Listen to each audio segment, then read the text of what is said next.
Hello everyone, in today's videos we are going to solve this problem 40 power 40 divided by 100 power 20. Let us solve this. First of all, we have write 40 power 40 divided by 100. 100 can be written in terms of 10. We can write it as 10 times 10 and whole power 20.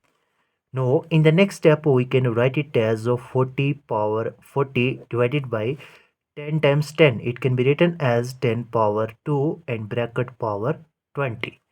Now, in the next step, we know that a power n bracket power m, it is equal to a power n times m.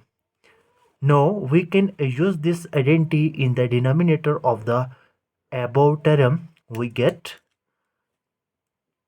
40 power 40 divided by 10 power 2 times 20. No, it is equal to 40 power 40 divided by 10 power 2 times 0, it becomes 0, and 2 times 2 it becomes 4.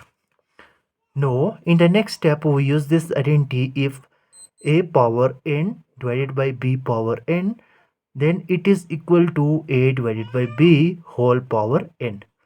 Now, on using this identity, we get 40 divided by 10 and whole power 40. Now, we can cancel out 40 with 10. We know that 10 times 4 it become 40.